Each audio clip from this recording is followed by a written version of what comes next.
On this week's episode of Devil's Trap Podcast, Liz brings back Skank. Damn right I do. Also, Dean says that possums kill. We know that's not true. Possums never kill. Almost never. Let's do this.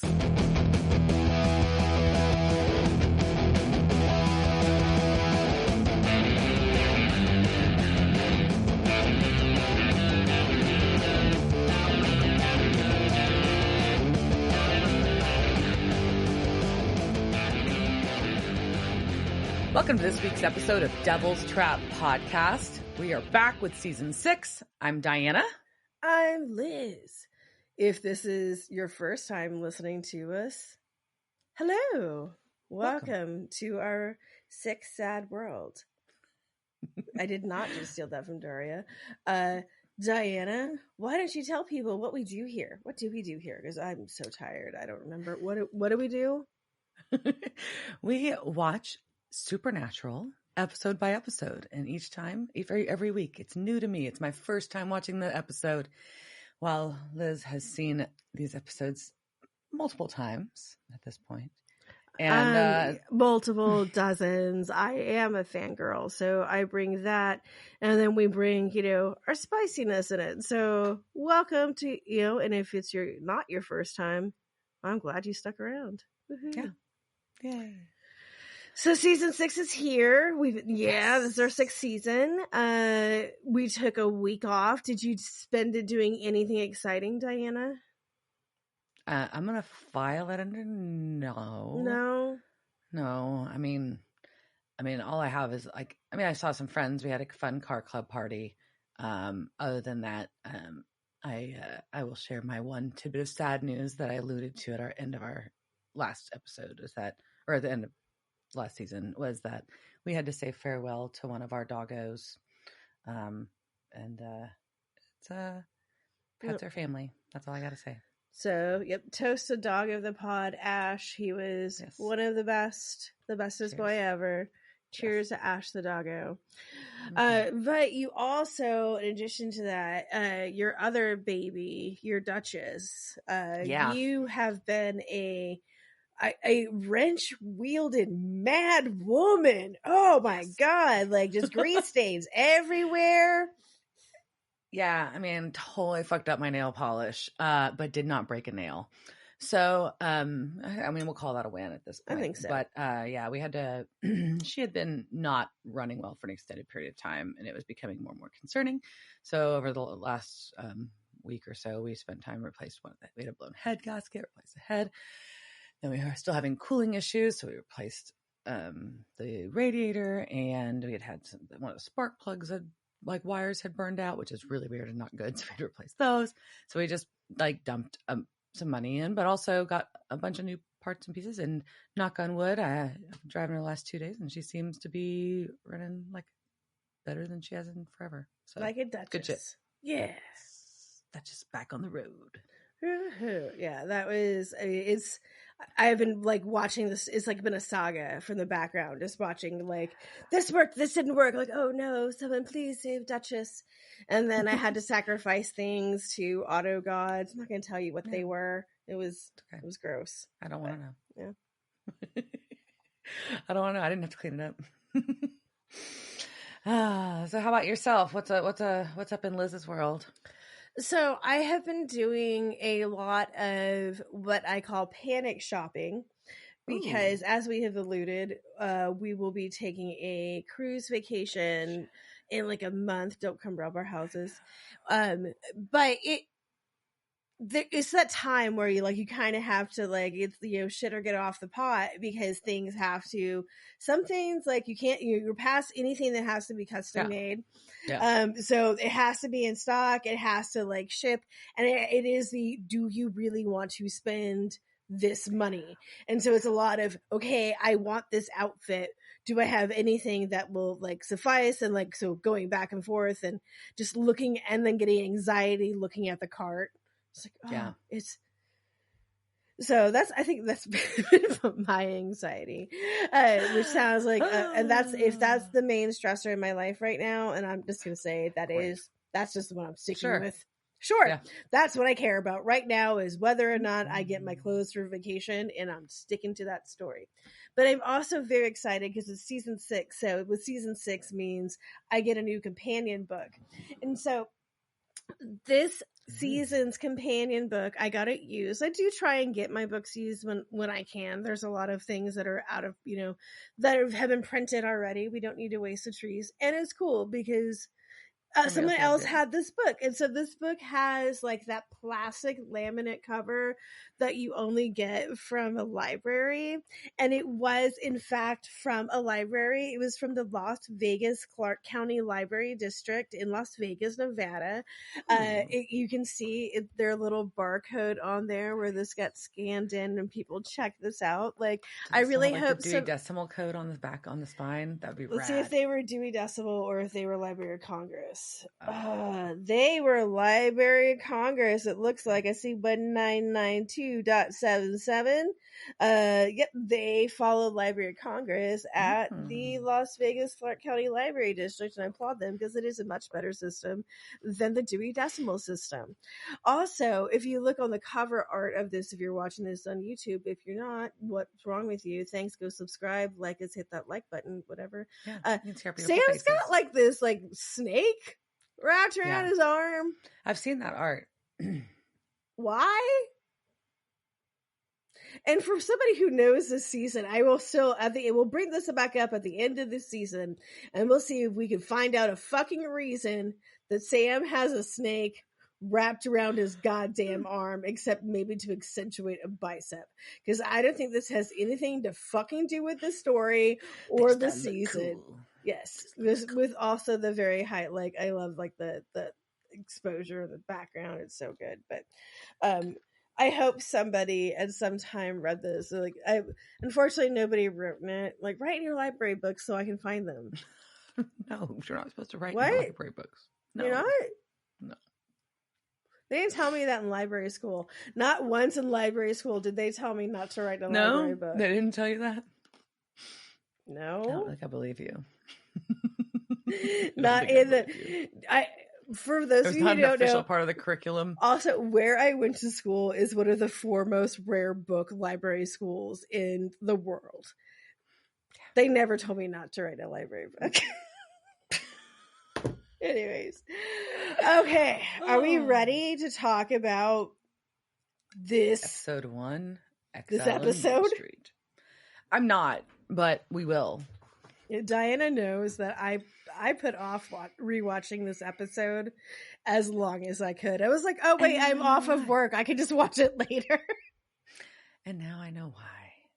Oh my gosh. Yeah, it's really heavy it's really heavy on family and relationships. So as we go into season 6, if you did not catch our last episode, we talked about this then. The end of season 5 was the end of the Kripke era.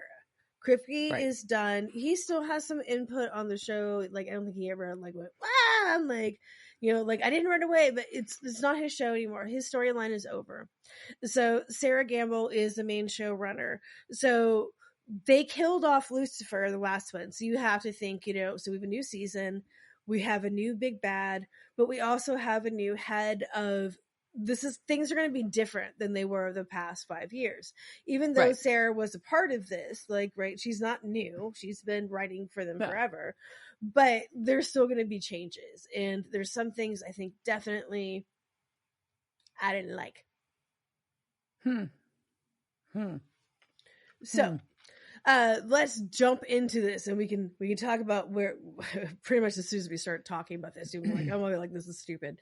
All right. But so the title, Exile on Main Street, this is also the title of a Rolling Stones album that was released in 1972.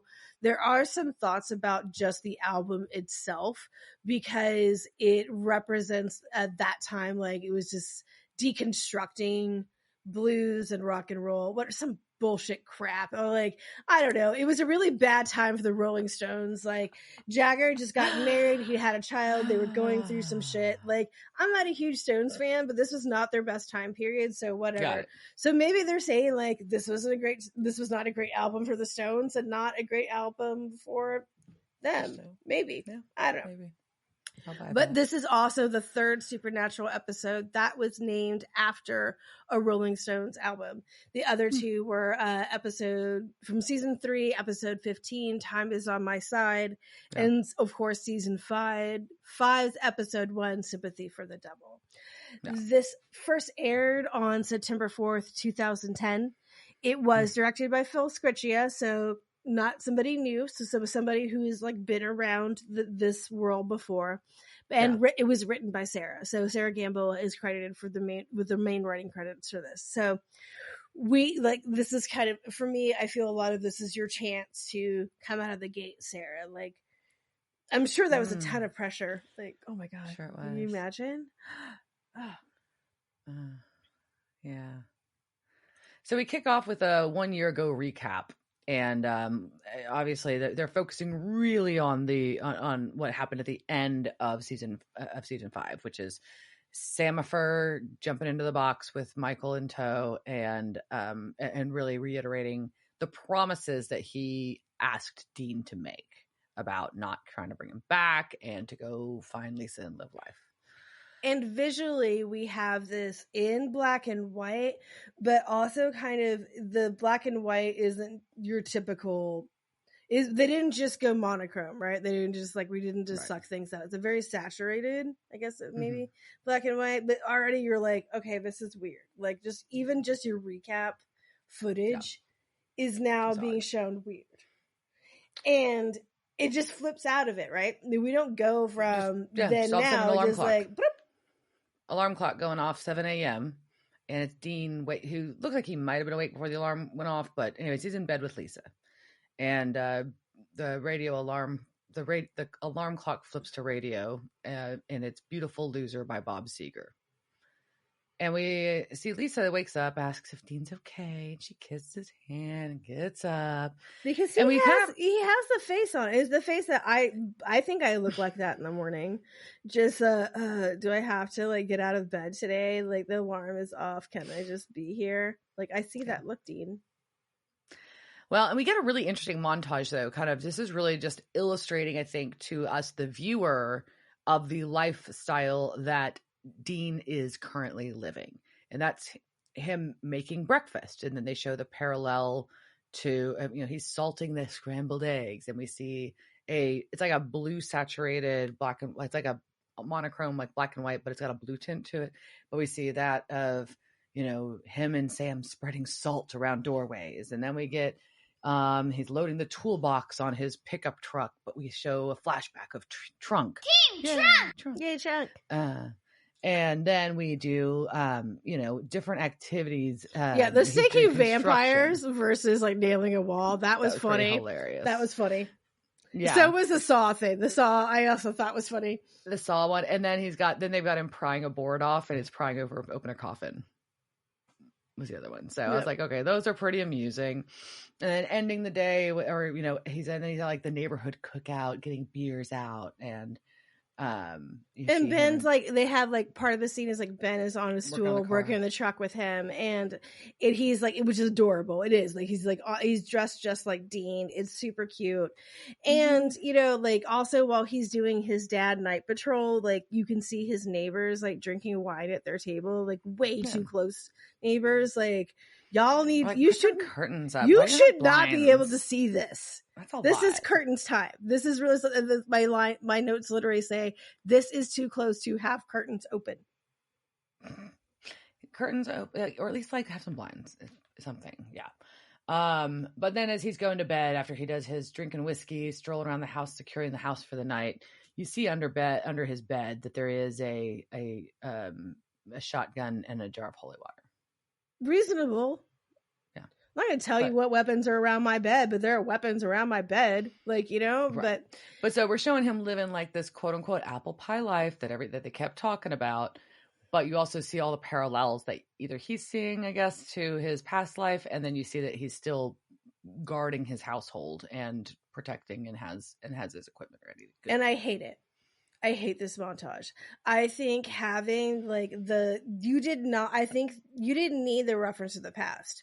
I think No. that the audience, like this is season 6, right? So the audience you are doing this for is smart enough to make that idea, right? If you just showed Dean like with the salt and you And focus it's like in on pause it. and look at the salt for a second. That's all you needed to Yeah, do. We that's didn't need to all go you show need to him do. dumping And it. like you saw like him Yeah. opening a trunk and you think he's opening a trunk, but he's really opening the I never know what you call that box in the back of a pickup truck, like the thing that's behind the bed. That I know there's a name for it, but that fucking box that's behind it in a bigger truck. But like the audience could have gotten that. Like you didn't need. I thought that was just It dumbs it down to spell it out like that. It dumbed it down and it made it cheesy. Like I think it would have been much more meaningful to just have that with just kind of some pauses. But that's me. No, I agree. That makes sense. You sold me. So we see Dean though hanging out at the bar with the neighbor we saw earlier. His name is Sid, and so apparently they're buddies now. But Sid, you are the Sex Pistols. So Dean and Sid just hanging out, and basically Sid's trying to just get info out of Dean, and they do this really like awkward combo of like, "Hey, you've been here a year now, buddy. Tell me about it." It's like this like it's kind of forced dialogue. I'm not into this dialogue. I'm not into this dialogue. I'm not into Sid. I'm into this really, bar. I like Sid. I mean, he has a Nirvana shirt on, which is fine, but also like Sid, like take a cue, man. Like if you've like been with somebody for like a year and they're not telling you about their past, don't fucking ask them about their past anymore, man. Like or stop buying their beer. They would have told you something, right? Like switch something out. Like yeah, he has something like you don't want to know. I think usually that is a yeah. And then it gets on like, and Dean tries to give some like, I don't know, some dumb now he's bothering to make up this story about doing pest control for a year on the road where he worked with a partner and he helped people because you had no idea what's in some people's walls. It could eat them alive. Okay, so y'all been kicking it for a fucking year and you just now busted out that excuse for what you were doing on the road? That's not believable. It's just, yeah, I don't know. I don't think you're good friends. Whatever. Like something is up. Like it's weird. Yeah, real weird. And then the waitress leaves her phone number for Dean, and it's real awkward. I don't know. I'm just also, and odd. Like Sid's like, why does this always happen to you? And I'm like, Jensen. Have you seen him? You are like you saw you him. Have eyes, right? You're looking at him right now. You're looking at this man that is across from you. Yes, women are going to give them their phone. They will do many things for this man. It's just weird and forced, and I don't know. It was just this whole scene is very forced. Yeah, but he's also like there's a couple of things like I think we can kind of see in the writing style that does point out that a woman is writing this because Dean does say like this line is like, oh, it's like chicks dig unavailable guys, and it's just like what. Who knew, I don't know what you're talking about, Sarah. Like, I don't know where that comes from. Feel personally attacked. Look over there. But I'm very amused when they leave the bar. Because, as you might know, I am deep into Letterkenny at this moment in time. And they leave, and it's Jonesy's bar. I didn't even think about that. Oh my God, they're leaving Jonesy's bar. Where's Riley's? Anyways, so that's where my head went immediately. So sorry. Well, of course they leave the bar, and now off in the distance, Dean hears a scream. What could that be? So now he must investigate because he is still a little bit of a hunter, even though he hasn't hunted in a year. I don't know. Also, just I think in general, like you hear a scream, you're gonna. I don't know if I would be investigating, but as I was like calling 911. And not like going into the hotel that's under construction and boarded up that's got scaffolding all around it by yourself. But it's also covered with flyers for DJ Sam. Did have a lot of flyers on it. I did not notice it was DJ Sam. That's amazing. So, and also like this construction site of the hotel. So why are you hanging sheets everywhere? I was so fucking mad about the plastic sheeting because you know me, I don't handle being startled well. So I had my hands over my face for almost this entire part while he's like walking through, and there's a fucking pigeon, and I almost jumped off the sofa, and then don't. But why are there so many random sheets? Why? It's a lot of plastic sheeting that's very weirdly placed. Like plastic sheeting should be strategically used for like painting and ventilation reasons, not just like, I'm just gonna hang this one here. Like that's not how construction That's not works. how to construct. No, this is not how anything works. But anyway, so we get the pigeon that scared Dean and scared Diana. But maybe the pigeon had meth, because apparently that is what they're doing now. They're getting arrested for carrying meth to prisons. Yeah, they're hanging out in your yard. I do. I have dozens of pigeons that are hanging. Oh shit! I left the bird seed on my porch. So I will do that. We are not sponsored by Wild Birds Unlimited, but I will definitely give them a plug. They are an organization that sells bird seed. I don't know, but the Dripping Springs Wild Birds Unlimited. I think the owners live in my neighborhood, so every time that I want delivery, like it is supposed to go through UPS. Manny from the owner of the store just drops it off at my house. Sometimes he leaves me a voice message, sometimes he texts me, and other times he just drops it there. But so I just know, and it's the same day. Like I did this like 1 o'clock, like 1 or 2 in the afternoon, and like 5 o'clock, probably Manny was on his way home. There is my bird seed in That's amazing. My front porch. So anyways, it's probably more convenient for them too. I'm sure. Like he's like, they don't want to ship it. They're probably like, why doesn't this bitch just drive over here and pick it up? But I'm like, you keep dropping it off at my house, so why am I going to drive over? I go now. Yeah, now we have established this. We have a system. You just leave it on my porch, and we're cool. And sometimes you save me. Thank you for helping the birds. Aww. And I feel good about myself. I like that. Nice. Yes. It's not because I need to have a bird television show that happens in my backyard, because sometimes that's the only thing that keeps me sane. Okay, so after this lovely pigeon, which we don't know, he could have been smuggling meth. We don't know. But we do see like there's no proof. We don't know what that pigeon was in a shady location that looked like a drug stash house. I don't know. Could have absolutely. But they got claw marks and blood smears on the walls. And so Dean's like, okay, something fucked up happening. I'm out. And so he goes home, and then he's on the phone, I guess, with the police, looking at 911 calls about missing persons. It's very, I'm not very clear here. He has a 911 dispatch log on, which he has hacked, right? Because apparently he has kept these things in there. So all 911 calls are logged into a thing that some people can access and look at. Right. He also has some weird maps on there. Places have it public, but that's okay. Some places, yes, because it is public information. This is, it's not, it's a thing. Like, and eventually this is why you can have them played on podcasts. 911 calls are public information. I'm sure there is a thing behind there. I don't know. Have I been at a 911 call center? Maybe I can't tell you. I don't know.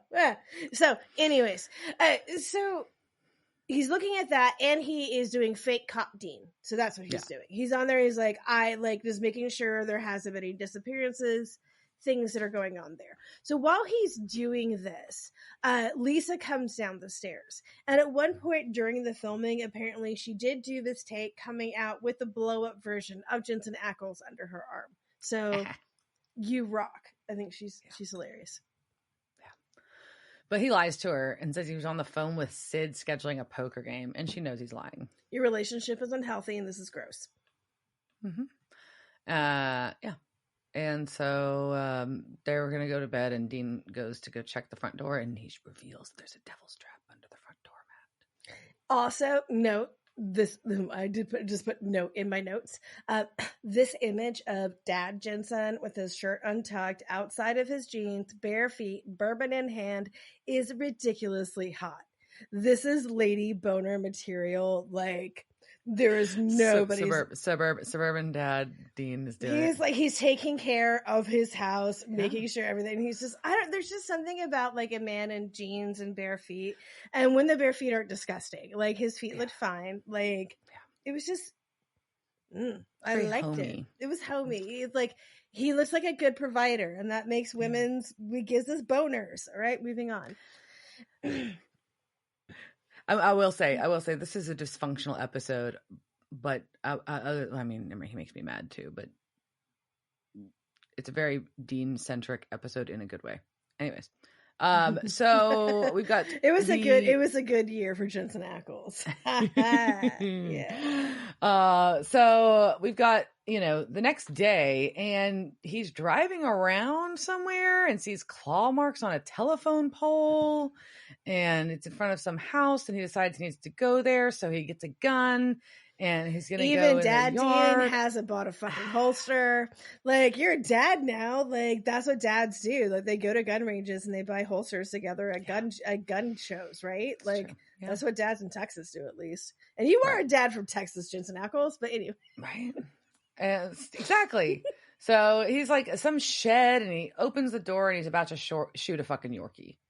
But so he's trespassed on these people's property and pulled a gun on their Yorkie. He pulled a gun on a Yorkie, which is also the one during yellow fever that made the dog that made Dean so afraid. Where he was like, that's funny. So right as this is happening, of course, Sid jogs by and is just shocked that Dean would have a gun. He's also, again, I'll say it again, I'm very happy he's in a Nirvana shirt. I don't know why. I just am.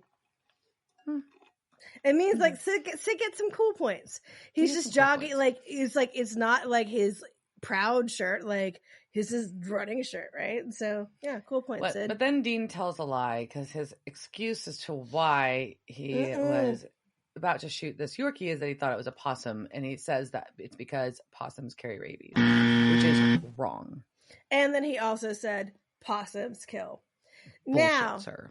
Miss Peggy back here has some things she may say later about this, but she is very upset at the misrepresentation of possums, who may sometimes carry rabies. But they don't always carry rabies. I thought they couldn't because their blood temperature or something crazy like that. I don't know. Baby possums never carry rabies. I don't know. But I do know, stop misaligning possums in this way. Possums do not kill. They do not. So, anyways, he sees sulfur on the floor. So now he's like, well, shit, now we got a problem. So he goes back to his house. He's got Baby's under a cover. So I guess he's not driving Baby anymore. He just drives his work truck, and he starts loading up trunk for realsies. He's ready to do some damage, it looks like. So, yeah. We're in a weird spot, and this is where I guess for us as a viewer, you're really, for the first time, you're really processing like, oh shit, he really out the life. He is out of the hunter life. Baby's got a cover on it. He's freaking running around by himself looking at shit. Like, trunk is not even packed up and ready to go. He is out. So now he's loading up like he got to get back in right away. Yeah. But Lisa comes in, and then he again hides and lies, and your relationship is not good. But he does confess. But he does, and then he does. Then it becomes better, right? Yeah, because she does. Because she's like, "Did you almost shoot a Yorkie?" And he's like, "Okay, yeah." So he's been busted because Sid tattled on him. So now he's got to say that his spidey sense is going, and it might be nothing, but just because he's so freaked, he's really got to investigate. So they need to go to the movies and to the Cheesecake Factory. Also, the longest menu on earth. Why is there 60 pages to the cheese? It's such a stressful menu, and that you can't make anything good. You cannot make 4,000 items good. Gordon Ramsay taught us that. We all know that. But Cheesecake Factory still does it. So only order the cheesecake at the Cheesecake Factory. Maybe something off of the appetizer menu, but beyond that, don't do that. Bread and butter's pretty good. That brown. Oh, the brown, they do have the brown bread. Oh, yeah. Yeah. But, okay, at this point, though, I'm like, hey, like, Lisa's a cool chick. Like, Lisa will understand. Like, she knows that you were a hunter. Like, yeah, she knows the background. Why are you being weird? Don't be weird. Just be like, hey, babe. Like, and this is, one of the things that we see through the Dean that I don't like is not giving this... But it gets called out later. But not giving her autonomy, right? Like, give her the facts so Lisa can determine with you how you handle the situation regarding her house and her child. And your life together. And your life, which you are all together as a family. This is how communication works. Yeah, it's weird. Crazy. So... All right, so Dean's gets rid of her so she can go. Her and Ben can go be safe at the movies and the Cheesecake Factory while he does his hunter shit. And he finds his leather jacket and What? his journal. Why did you put the leather jacket away? Weird. Like what Dad Dean can't wear? It's not like that. So like weird. Why? It's not like a hardcore. I don't understand. It's just a leather jacket, man. It's not like it doesn't have Satan's Pilgrims or something on the back of it. Like it's just a leather jacket. Doesn't say Dean Winchester. Actually, I feel like some SVN fam right now, like they're also like they're feeling some like invisible twinge as I go. It's just a leather jacket, like some fans so like about to like come like they're hurt throwing me. their freaking laptop across the room because of the. It's not just a leather, but is all like you could still wear that. Like I don't know. Like I wouldn't put it away. Like I would keep it. It's a good jacket. If you made This like, goes in. I mean, if you don't wear it all the time, it goes in the back of the coat closet. it's so fine. hard to get a leather jacket broken in to fit you. Yeah, it's a thing. Yeah. But the light bulb flickers, and we all know that's a bad sign by now. So, and then things are moved. You hear noises in the garage and the soccer ball, and all I know is that I'm gonna fucking jump again. So I'm pissed because this is now twice in this episode that I'm gonna fucking jump out of my skin, and I don't like it. Yeah. And also there's a soccer ball rolling by. That's rude. It's just rude. Yeah. So, and then guess who's there? It's fucking Yellow Eyes. Yeah. Exil's there. Yee's back. Yee. Look at what the apocalypse shook loose. And but you know the apocalypse did not stop him from monologuing. Nope, it's still monologues. Big Daddy brought Castile back, so why not add a little spice to all that sugar? Gross. Yeah. Whatever he says at this point is just disgusting. To me, it all just sounds like a pedophile talking or something. I don't know why. It's like it just, it's all creepy. Everything. You're a fantastic actor. Everything you say makes me want to vomit. I don't like it. So, anyways, Dean tries to shoot him with a shotgun, but it doesn't do any good. So, Yi grabs Dean by the throat and blah blah. You can't outrun your past. Blah blah blah. He's still monologuing him as he's choking him. It was like, nope, can't stop monologuing. Wow. If you watch the YouTube video, you'll see that my hands somehow made a gesture that looks like I'm jacking off something. That I was trying to choke somebody. But so, anyways, but he can't stop monologuing. He just can't. And so, as he's choking, as Dean is just getting choked out, a shadowy figure swoops in. It's Sam. What? He stabs Yellow Eyes with a syringe? No, he stabs Dean with the Dean, which makes sense, but it looks like it's Yellow Eyes. Anyways, he stabs Dean, but it's through like around Yellow Eyes and squirts a white liquid into him.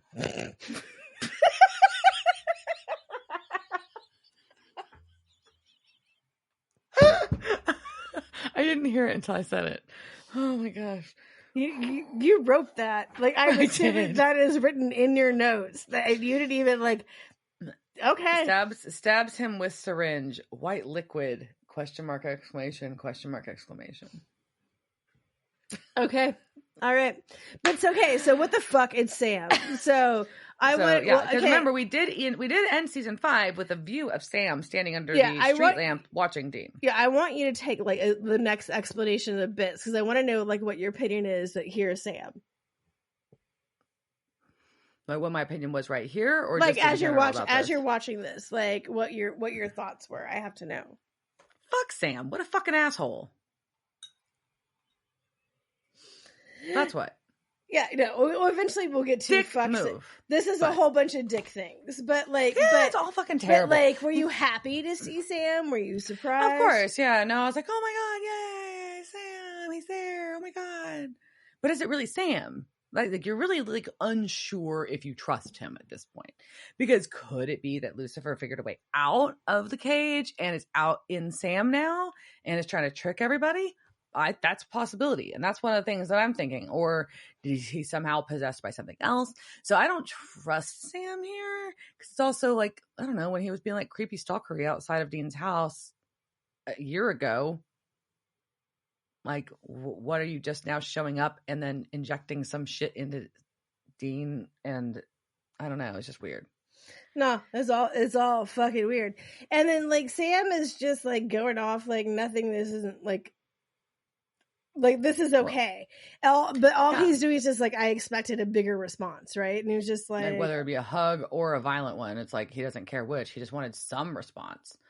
And so Sam's like, no, you were just poisoned by a djinn. So yeah. You know. But Dean thinks he died, which is fair, right? Like, Dean is like, oh shit, like, he thinks he's in heaven, and because that would make sense, again. Right? Like, okay, I died, like, from and here's Sam, and Sam's just like, nah, it's cool. No, you're fine. No, you're alive. You're fine. And then it like also like this is where it gets confusing, and this is, you know, it also happened the last time with the Djinn episode is like this whole what's real and what's not real, right? Like, so you're like, you were poisoned and everything you saw was fake, but I'm real. Your dead brother. Right. Which is very convincing. Yeah, it's very confusing too. I mean, it's very like, well, then how do I trust you? You're just the one telling me this shit. Yeah. And so he's like, his way of proving it is he cuts himself and he drinks holy water with salt, which to me does not like go to show that you're not a figment of my imagination. No, it doesn't prove that. Because my figments of my imagination, I think, could do that. Right. I mean, I could imagine something doing that. Yeah. Just saying. Yeah, it's very weird. And then he's like, oh, and Dean really wants to just know how this all happened. And then Sam just says, I don't know, but you know, I tried to call Castiel, but he wouldn't answer my prayers. How the fuck does he know where Cass is? Well, no, so angel thing. So they had a phone too. They had a phone too. They did have a phone. I don't know what happened to their phone. So apparently there's no more phone numbers. But Castiel is in heaven now, and so how does Sam know that? Well, so what Sam is saying is that typically the way it would work is I am a person and I go, Castiel, please grant me blah, blah, blah. And so the angel Castiel would hear the human going, please grant me blah, blah, blah from wherever they are. And Sam is saying that I kept saying, please call me Castiel. And there was nada. Does that make more sense? Do you get that now? Yeah, I do, but I'm trying to explain it because I know the reason behind it. So I will tell you, like, so what Sam is saying is that he is trying to pray and Castiel is not answering him.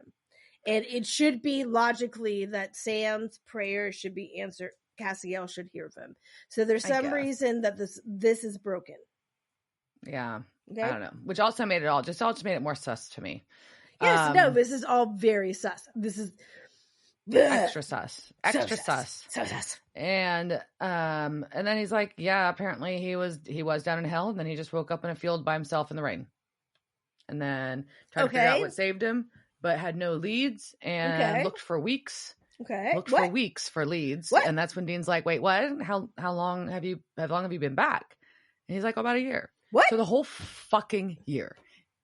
He was barely in hell. This is so stupid. So dumb. And Dean's pissed, rightfully He so. should be. This is stupid. Yeah. Yeah. So like this whole like justification of like, here's the thing, it's about choice and honesty to me. Everybody keeps insisting, oh, it's what Dean wanted. He wanted to have a family. He wanted to go have this life. And he couldn't do that because he was tied to this. But you know what? At the end of the day, you've taken away his choice. You took away his ability to make a choice about his life by not giving him the truth. And exactly. Well, and Dean does that later he's been doing it with Lisa this whole episode. Too. So that's why this is a very, like, there's a lot of important and gross things that are happening here. Right.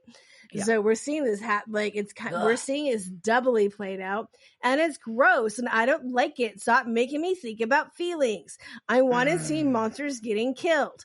Okay, so where were we? People were now we get to meet the fam. No, so now we get to meet the fucking Campbells. Yeah.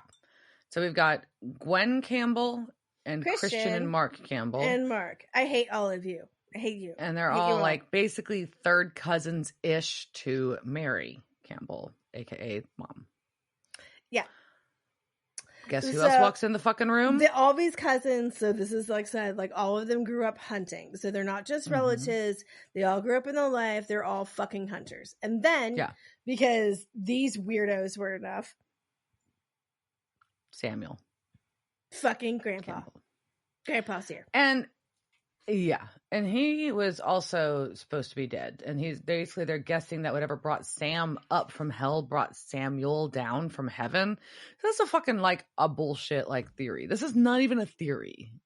This is a guess. Stupid. It's stupid. It's all dumb. I don't So like it. we have that happening, and then we learn that we're all here because of one monster.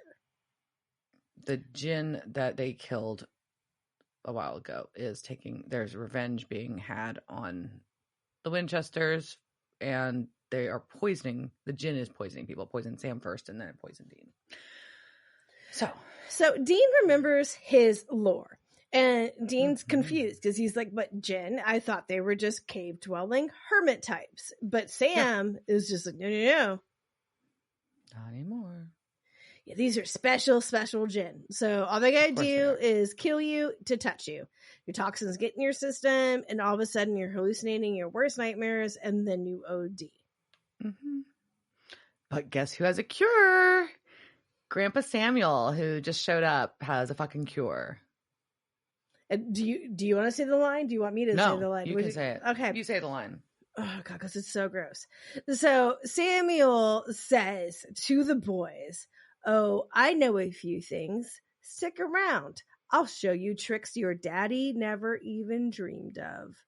Ew! Ew! This is so gross! It's not. It's really weird. It's so weird. It's so and weird. Not in a good weird. Like, not, I don't know. No, this is I'm very upset. I feel very like, I get like from these Campbells, like there's this feeling of like hillbilly, incestuous, like, I don't know. So it's gross. Like, it's gross and creepy. Compound dweller, like weird shit. It's not the fun family lore. It's the family militia. And y'all all like, whatever. Okay. So the preppers. They're like the preppers that went too far. So, but the good thing is that Dean did remember his lore. And this is not the first time that we have encountered Djinn. Nope, we've had them before. We've had them before. We have them back in season 2, episode 20. And that was what is and what should be. And at that point, I gave y'all a bunch of information. I gave Diana a bunch of information. How well do you think she listened? Damn it. All right, so it is time for the Djinnist quiz. Again. Djinn Rummy, Djinn, I don't know. So we're gonna just to be fair, we'll do some quick ground setting just so everyone's in the right mindset. Okay. Djinn, also known as genies, although not all Djinn line up with the Western interpretation of what a genie is. We know via Disney. They are very rude. No Robin Williams. There are some things in there that actually aren't wrong, but they're very small. But anyways, the Djinn's root are deep in Arabic culture and lore. Yeah. The origin may go farther back than the founding of the Islamic religion. Their generic definition is an interfering spirit, right? Okay? Yeah. So we're all clear? Let's fucking go! So while I was writing this, there's a San Francisco band called the Phenomenauts who stopped playing. Please start playing again, fellas. Angel, what the fuck? But they have a song called Progress and Pettiness, and part of it is like, let's fucking go! And so it was very exciting that happened right when I started asking my first question. All right, so Diana, let's fucking go! Your first question. Fucking go. Okay. Djinns are often associated with the story of what lore friend of the pod? Is it King Solomon, Pope Gregory, the Antichrist, or Nostradamus? It's either King Solomon or the Antichrist, and I'm torn. I'm gonna go with King Solomon. You're correct. Hurrah! You get like gold coins like sputter out from the Temple of Solomon. Yay.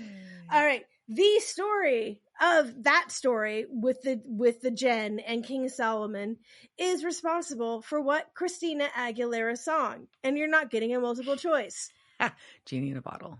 That is correct. King Solomon is said... You gotta rub me the right way. You've got to rub me the right way. And King Solomon is said to have punished the Djinn who stole his ring by imprisoning him in a bottle. But so that all comes down to, then we end up with this. So, itty bitty living space. Isn't that the quote from Aladdin? Itty bitty, I think so. So, yeah. Third question. It has been said that humans were created from clay and water, angels were made from light, and Djinn were made from this. Was it liquid fire, smokeless fire, toxic fire, or hellfire? I want to say liquid fire, but I don't think that's it. Because it's not. It is smokeless fire. Damn it. Which I guess liquid fire could be smokeless. I don't know, but is smokeless fire. Smokeless fire. Okay. Yep. All right. Number 4.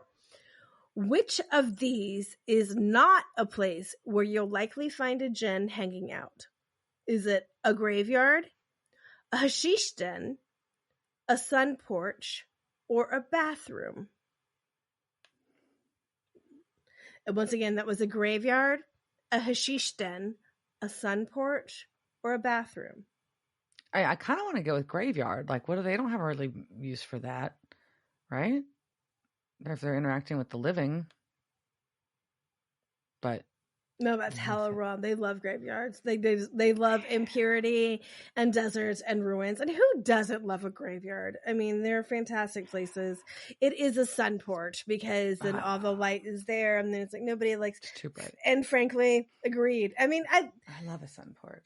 I think I need a sun porch because apparently, like, for like part of your sleep things, like you're supposed to get like sun with like within the first 15, like when you wake up. So if I had a sun porch, I just like go there and drink my coffee. But anyways, all right. So, damn it. There are many varieties of Djinn in lore, and we talked about quite a few of them. And these are questions about some of those types. Okay, the first of these, the Djinn known as ghouls, are most likely to come after you because you have magic secrets, they want your soul, you look delicious, or they're lonely. I'm going to go with delicious. And you are correct. That is actually correct. Ghouls love eating flesh and aren't known for being particularly smart or strong. They are also very fond of babies, eating them, not cuddling them or anything because they're ghouls. Yeah. Ghouls, ghouls, ghouls. Next question. If your friends stop doing this, they might be possessed by the Djinn known as the Vetala. That's Vetala. Okay. So we talked about them last time. So did your friends stop doing this? Did they stop walking, aging, sleeping, or praying? I'm going to go with aging just for funsies. And you're right. Yes. Also, sorry to tell you that your friend is dead.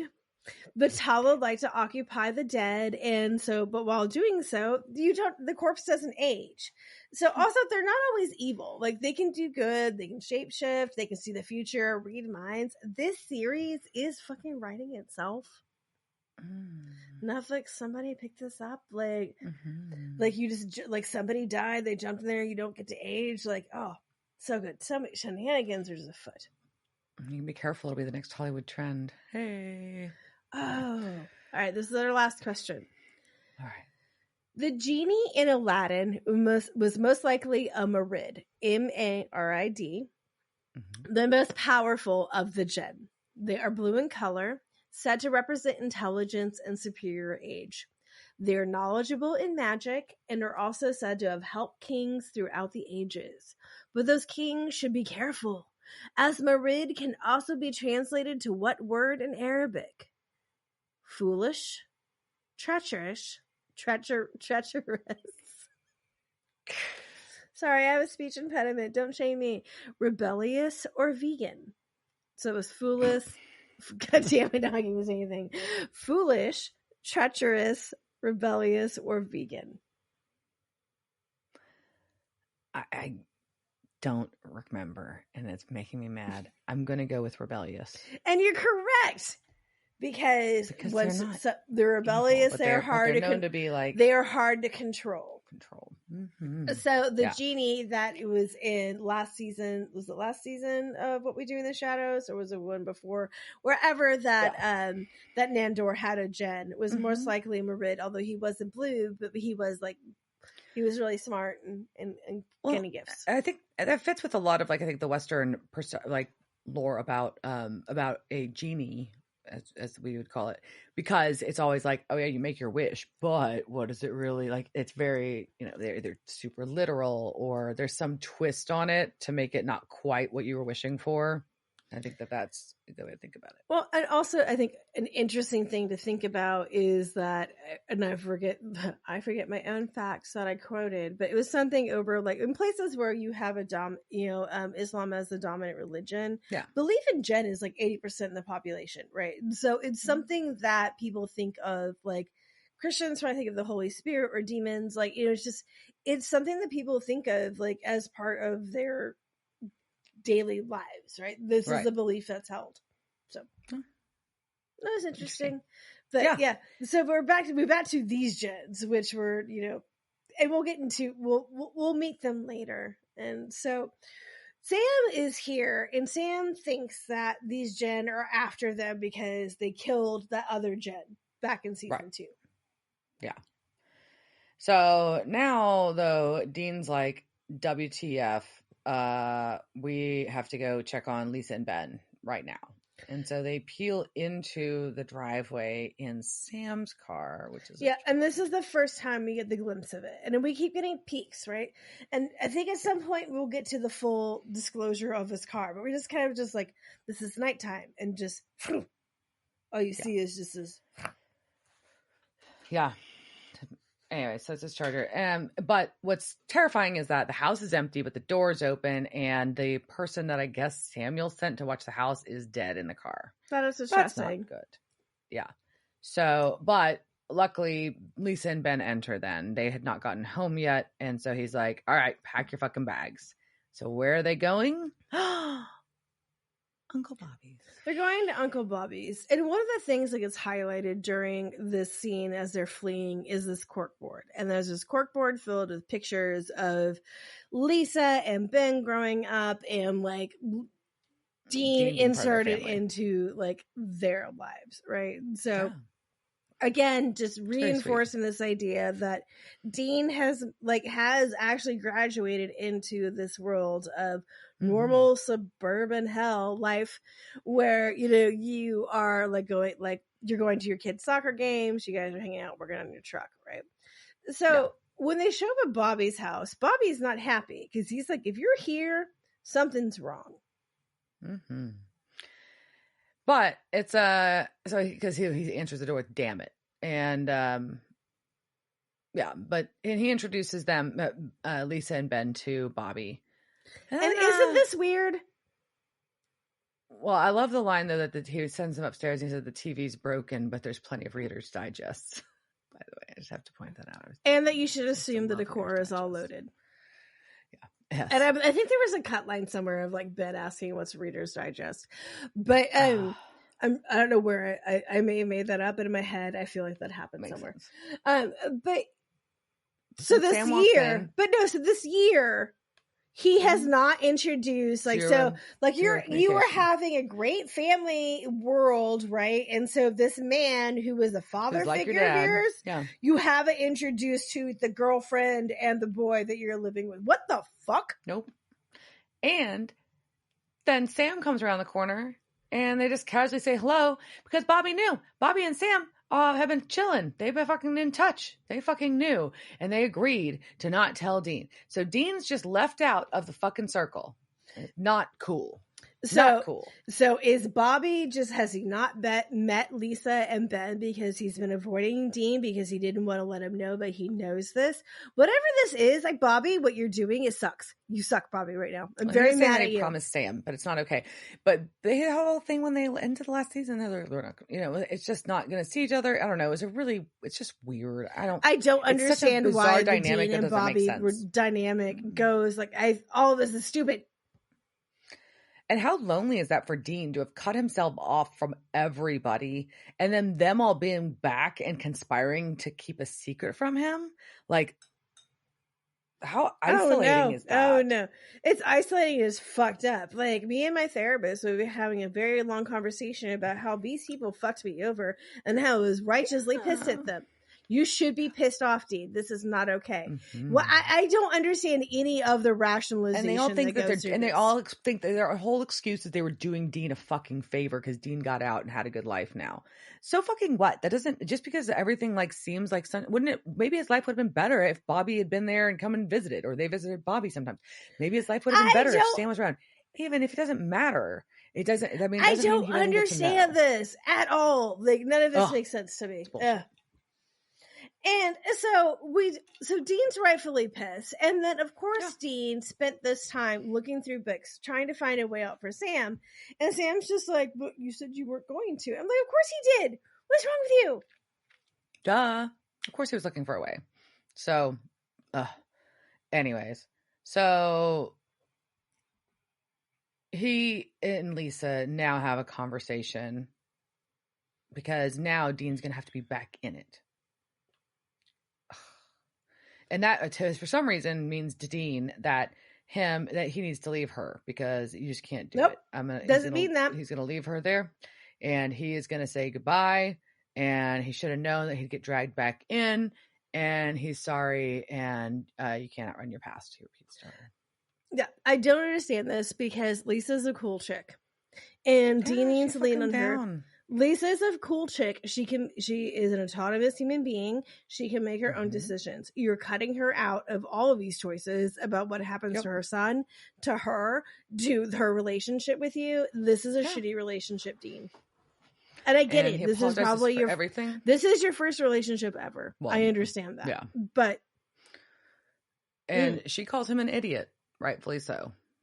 And she said, it goes on, and she gives her little take on this whole fucking thing, which is great. It says, not a greeting card, but we were in it together. And of course, we were going to have issues. You basically saved the world in a traumatic scene and then showed up on my doorstep. So duh. But I just, you think it was all bad? Well, that sucks because it was the best year of my life. And that's not quoted. That's basically what she said. Yeah. And I think this is one of those, it is. It's one of those things, though, that I said earlier about having a woman at the helm of the show, because this is a very much a woman moment, right?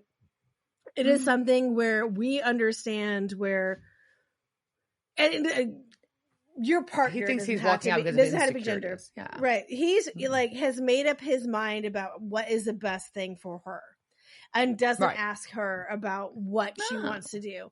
And so I think this is something that women feel, I think it's an emotional thing that is part of relationships that women can express better sometimes. So yay, Sarah, for pulling this out to be like, hey, no, like I have my own side of this thing. Like I can be a part of this. But Dean still kind of shuts her out. Mm-hmm.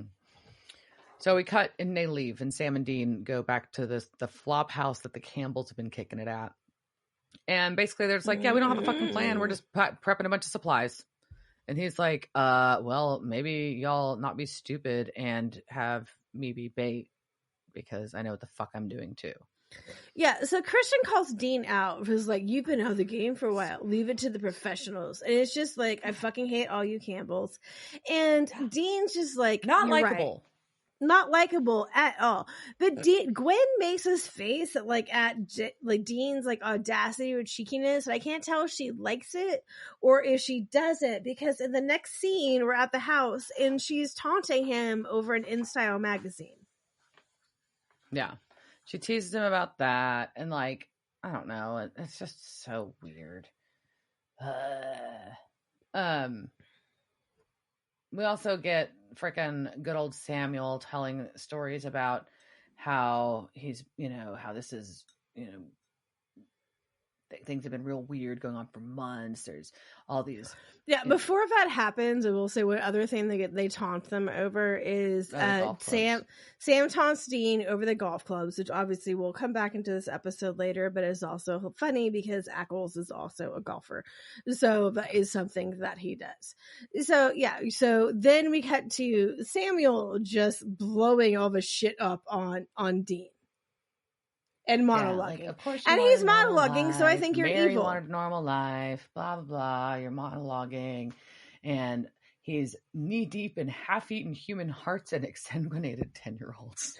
Yes, so he does say he's sanguinated. So think, word of the pod. I don't know. Yeah, I do love it. And then, although, why are there 10-year-olds insanguinated? That's really shitty. And if there's a bunch of them, I feel like this is a very newsworthy item. How is this not on the news? There's a bunch of 10-year-olds drained of blood and nobody's talking about it. Weird. I saw that would be on Dateline, immediately. Yeah. Yeah. And then he tells the story about how their ancestors were hacking off the heads of vamps on the Mayflower. So this is in his blood. So, and this all feels so manipulative to me, right? So, it's all weird. It's all weird. And it was also here is this guy trying to pull on your tug for your love for family, right? And blood. Right. And this is legacy. And we were killing vamps on the Mayflower. What? You probably, I also feel like you're full of shit. Yeah. So now we've got, Dean goes outside and visits with Mark, who's staking out the neighborhood, and in their really weirdly caged, weapon-loaded van. And then, cool. But apparently, Mark has spotted 3 Djinn in the trees. So basically, the Djinn are staking them out. So Dean's like, "All right, everybody get the f out. They're not gonna fucking come get at me and Sam if y'all are all here. So go." Go, so we can have a conversation in the kitchen, because that's where all conversations actually happen. That's true. That's not me being facetious. I have a lot, of conversations in the kitchen. We have a lot of business conversations in the kitchen in our household. That's kind of the spot, where we're talking about serious shit. All life conversations with your family, relatives, all happen in the kitchen. Anyway, so Dean asks Sam if he remembers the cage, right? And do you want to talk about it? And he doesn't, because he's like, no, because I'm not there now, so I don't want to think about it or talk about it. And which is kind of fair. It's fair, but also Dean's the only one you could probably talk to about it. But also, if we're thinking back, he was there for an hour, right? I know time's different there, but still. Yeah, we don't know hell time. An hour could have been 5,000 years, but that's true. It's just a little. He's a little dismissive about it, in my opinion. He is dismissive, but at the same time, hey, I haven't seen you in a year. You're back from the dead. Okay, we're just glossing over that. And do you want to tell me about your time in hell? Because I'd probably be saying no, I would like some chips and dips now, and some wine, and maybe a Hallmark movie or something. Favorite things, yeah. So that's fair. Okay, well.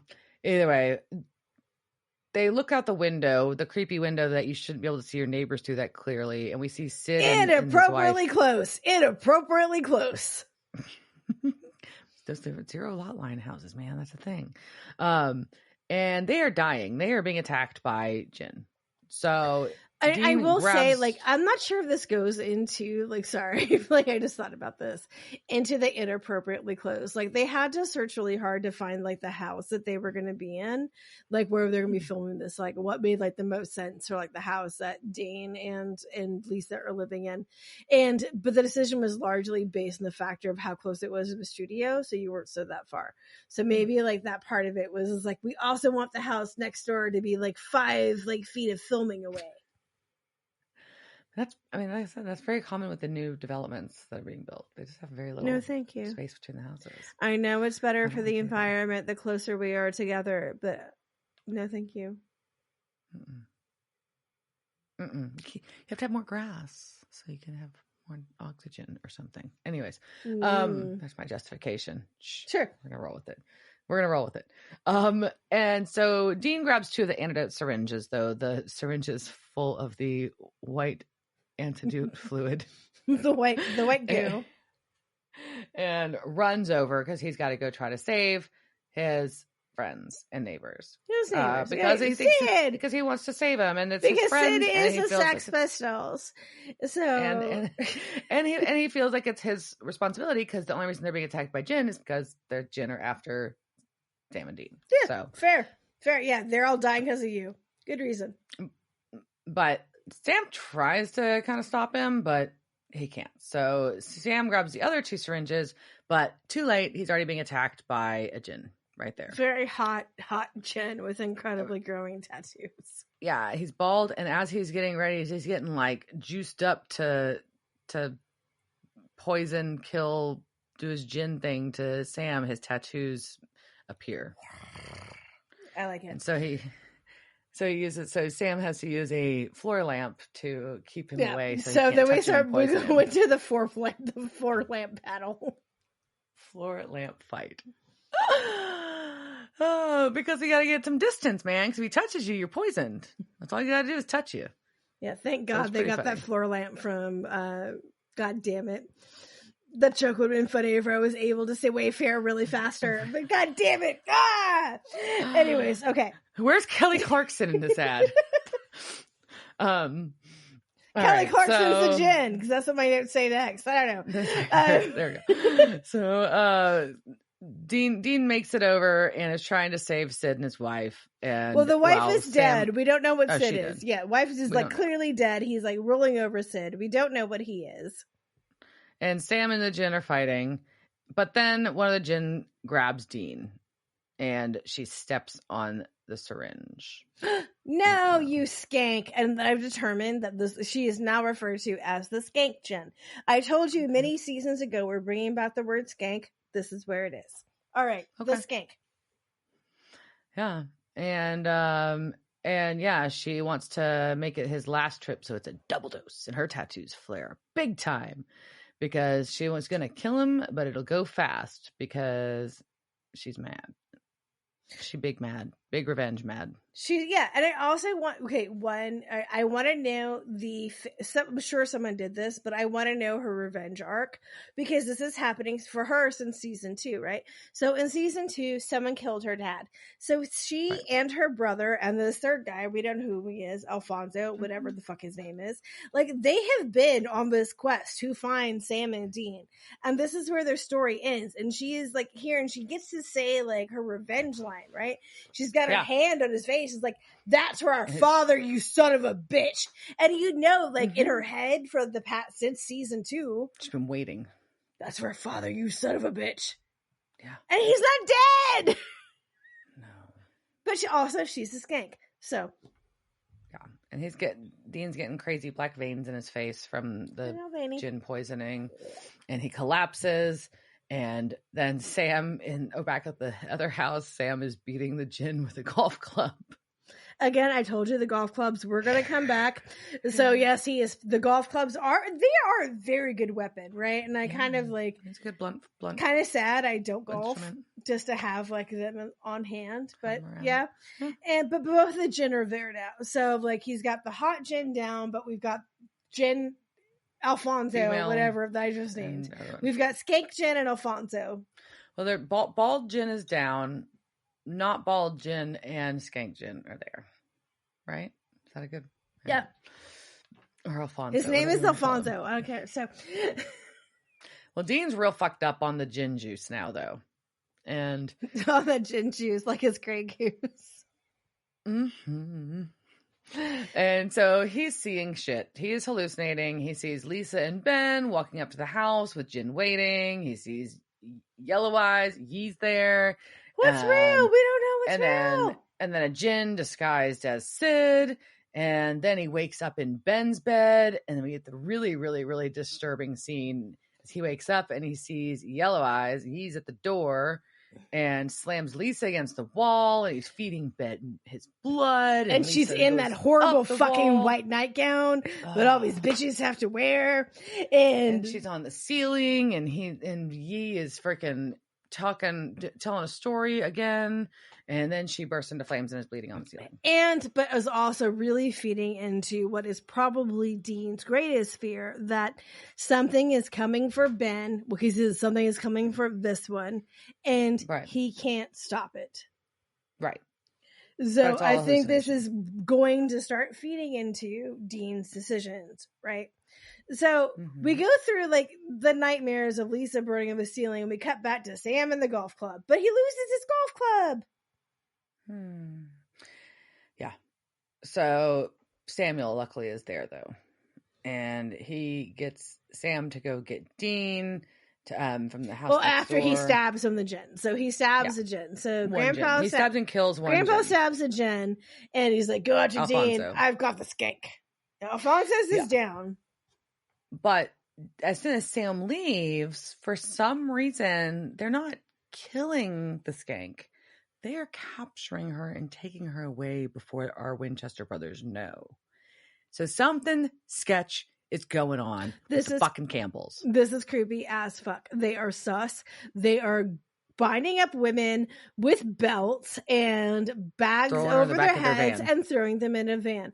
Also, once again, I want to know Skank Girl's story. Like, I'm pretty sure she may be justified in this entire thing.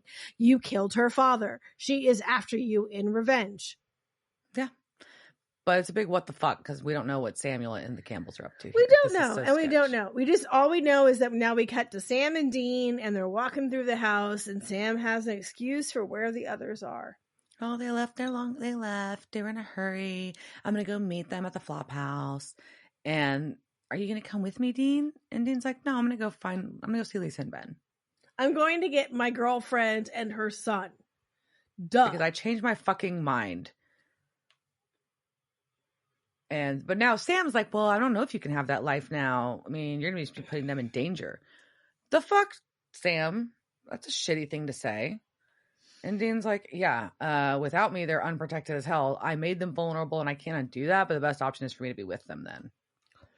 But Sam, like, part of this is very indicative of things, right? So Sam wants him to go with him, and when Dean asks why, it's just because he says because it was better when Dean was there, because Dean wanted to go help them and Sam didn't care. Yeah, Sam basically didn't Dean wants to help people, and Sam didn't even think about helping other people. He was just thinking about the bad guys. That's fucking weird. It's fucking weird, right? And then it gets even weirder because Dean tries to give Sam Baby because she should be hunting. Right? Yeah. Baby should be hunting. Yeah. Which is hot. I like it. And I also want Baby's side story of hunting. Yeah, Baby, go get you some things on. And he tries to hand Sam the keys, and Sam says, no, thanks. He's got his own ride now. He's fucking murdered out Charger. I've got my car set up like I like it. Again, we will circle back to this car because we have only seen glimpses of it. So, but apparently to Sam, this car is better than Baby. And then he says, it was really good to see you again, Dean. And he leaves. Duh. Fuck. This episode's so weird.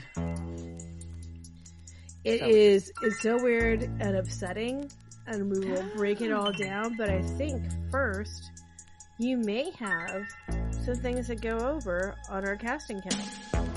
Casting couch. It's the casting couch. Were they on that show that time with that guy? La la la la la la la la la la la. I do. So some of these people, some of them we've talked about in the past, so I'm not revisiting actors that we've had before. I'm going with the ones that are characters that are newer here. So. And we have enough of those, so Scott. Oh yeah. So we kick off with going to kick off with Sid. Sid is played by Russell Porter. He's been a lot of television, but typically a lot of like one episode at a time. But he was also Brad in Ernest Goes to School.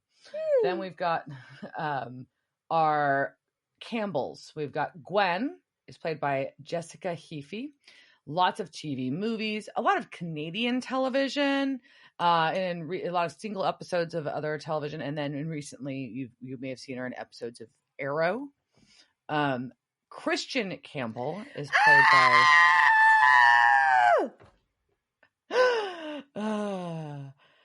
Corin Nemec. I'm going to say it wrong, but I think it's Corin. It's Corin, right? I think so, yeah. But he was Nicky on Webster in the 80s. Harold on The Stand.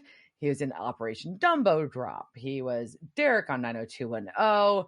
He was Jonas in Stargate SG-1. He was in several episodes of Ghost Whisperer. Lots of other single episodes of TVs and movies. He is Captain Alvarez in Star Trek Renegades ongoing. He is Peter Cotton in Rotten Tail. He plays a cop in the movie Run, Hide, Fight. And there's something apparently I'm missing that you're really excited about. He's fucking Parker Lewis Can't Lose. Oh.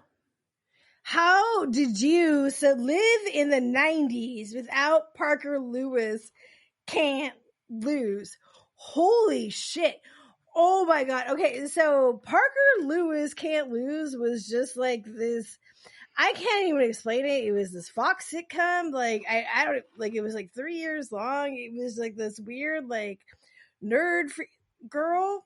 I missed it. I don't know. Girl. I was at the mall. No, you weren't. No. It was 1990, 1993. What the fuck were you doing? Okay, no, I wasn't at the mall yet. You're right. No. Not yet. So I think you need to go back. And so people who were in this was like, I don't know. So if you look at it, it's like it is the like early 90s, like when the 80s like we're going into, I don't know. There's so many like Cavarici jeans in it. I don't know. I can't explain it. I gotcha. But, see, that would have been my junior high years, so I mean, it was. But that would have been perfect for. It would have been your perfect junior high years, like series. I'm very upset that this was not part of your childhood. It like it's like it was an answer to like Ferris Bueller Can't Lose. Like not Ferris Day Off. Ferris Bueller's Day Off was an answer to that on Fox. So you will have homework to find this and watch this because I expected you to be as excited. I'm sorry. I'm letting you down. Yes. So sad. Well, I'm sorry. I'll have to put that on my to-do list. So moving on to Mark Campbell is played by David Petcow. He was. I have no ties to this dude. It's fine. Tom in Disturbing Behavior. Evan in Final Destination 2. We were in the Final Destination thing though. Like that is circling around. Like the simulation's a big on that right now. He was Dale in Alien vs. Predator Requiem. He was a few episodes of Smallville, which we find a lot of people on Supernatural were in episodes of Smallville. He was on a long-running TV show called Flashpoint. He was Sam. He was a threat analyst in Man of Steel, the movie, lots of just other singles. Lots of other single episodes of television. And the female Djinn, aka Skank, aka Bridgetta, is apparently her name. Was played by Laura Minnell. She was. They listed her as Bridgetta. Her name is Gwen. No, Gwen Campbell already did. This is female Djinn. This is the Djinn. Oh, the Djinn. Okay, never mind. Sorry. This is your Skank. Sorry. That's right. Okay. She was the bound woman in 13 Ghosts. Lots of other single episodes of TVs and movies. She was in a miniseries Sanctuary. She was Janie in Watchmen. She was Charlotte in a TV series called Haven. It was really long going. Oh, Haven was good. Yeah. Loudermilk, Batwoman, and Van Helsing, all like on reoccurring character in all of those shows. And then our male Djinn, who that you called what is it, Alfonso, the one with hair. Oh, okay. The not hot Djinn. Yeah, you're fine looking. You were not. Whoever you are, you don't look bad. You just weren't as hot okay. as we have a type. We have a type. It's fine. So this is Brad Zob, and by the way, I labeled it by the quote not bald. It's a tiny the difference between the two. He's done a lot of TV episodes, single episode. He was in a TV movie about the John Benet Ramsey murder, which I thought you'd be intrigued by. He was in 2016. He started doing a shit ton of like Christmas movies, like the holiday movies. And good for you. Get your payday. Yeah. But he also was a reoccurring character named Trip on Charmed. And then, Trip! Yeah. I didn't even know that one. So. Yeah, no. And he's also a regular character on Batwoman. On Batwoman. I will sadly say that your Djinn of choice did not have a large amount of credits, unfortunately. So well, maybe I'll change that. I'm sure you're so hot. Reach me, slide into my DMs. So that's our casting couch this week. Casting couch. Yeah. Well, thank you for all of that. And so let's wrap this up. Let's talk about Bummersville episode. Yeah. So season 1, episodes since Bummersville was 0. Right. And so here's my thing. Here's my take is that Dean's a dummy, obviously, because he's a dumb. And I mean, whatever. I'm going to say things. But he's being gaslit. He's being a dumb boy about his life and his relationships. But he also just got mentally fucked by all the people that he loved and trusted, except for his significant other. So I feel for him, and I feel like he has growth in this episode because he realizes how fucked this all is, and he's upset with everybody about it. But you know what he does? He bucks up. He gets shit done, and then he figures out the right thing to do with his significant other. So boom, Dean fucking wins this episode. He does. His juice meter goes way down. I mean, there are some things like he does stumble. He does like. I think that like we said earlier, or I said earlier, that he does not take Lisa's ideas of what she wants to do with her life and her kid, which I think. To me, anytime you're planning any sort of surveillance mission, whatever, in my house, I'm involved in this because Dean, you moved in here. This is not your house, Dean. This is Lisa's house. Correct. So I don't know, but maybe she just wants him to take care of shit. I don't know. We can't judge her. I don't see Lisa being that type of woman, though. Look at her. Lisa wants to be involved. Yes and no. I mean, she's kind of like, I liked her attitude a lot. Like, I mean, obviously, and she I like the attitude very a lot where healthy. she's like, look, obviously, like, I'm not an idiot. I know you were broken as fuck when you showed up here. I didn't expect otherwise. Duh. Like, yeah, you went through some traumatic ass shit. I didn't care. I brought you in anyways, which she shouldn't have. We can have that conversation another time. Before this, we both established that she probably shouldn't have. Like, get the fuck off my porch, motherfucker. But either way, she made the choice, which she had the right to do. And then she was like, yeah, I knew you were broken. I knew what I was signing up for. I'm not a fucking moron. Stop acting like I'm something that didn't know what was going on. A damsel in distress, right? And like, to me, like anything, like, and I get like, as much as like, I was like, oh, you should have told her from the beginning. Like, I get like, hey, like you keep her out. But at some point, if you're planning a mission in my house that are involving things, you fucking involve me. Like, I don't know. Or at least say, hey, shit's real weird. Can you like go somewhere safe for a couple of days? Well, and which he did, but also like I would like to know like this is what we're entailing, right? Like I don't like how he keeps her at arm's length from this. Like I think if your relationship is going to work, Dean, and maybe I'm foreshadowing things, but you should be involving your partner in decisions about what you're doing. But yeah, that makes sense. And at the end of the day, though, I mean, and he should be giving her a little bit more fucking credit for sticking by when all this shit's going on, because everybody else fucking lied to you. Okay, so I'm very upset at the Bobby. Like, Sam, we'll talk about later. But Bobby, what the fuck, Bobby? I don't appreciate this at all. Everybody just abandoned Dean. That's what it is. Everybody abandoned Dean. I mean, it's because you go like, oh, why is this the first time that you have met like Lisa and Ben? Like you have clearly not been here for him, right? So, but that also means Dean didn't reach out to him, probably. But I don't see that, right? Like Dean has gone into the I'm going to be a suburban dad mode, right? Suburban dad means you keep touch with the old man that is part of your extended family. Bobby gets invited to Ben's soccer games. That is the next logical progression, is that Bobby is like becomes the extended person. So I feel like Bobby cut him off, because when we ended like season 5 and we had the Chuck overtone, it's like, Bobby is hunting a Rougarou and blah, blah, blah. Right. Yeah. So Bobby is hunting. And so he has cut Dean out of his life. So all this is on you. Why did you do that? I don't appreciate it. I don't think it's right. I don't like it. I also don't think Bobby would have done that. I think Bobby would have rallied around Dean and made everything he did to like make him better. I don't get this Bobby lying to Dean for a year. I don't get it. I don't either. I think it's very weird. I think that Sam convinced him to do it for some reason, and I don't like it. I don't trust Sam right now. I don't trust Sam's judgment about that, or Sam right now. I don't like it. No, ma'am. This is an upsetting episode, though.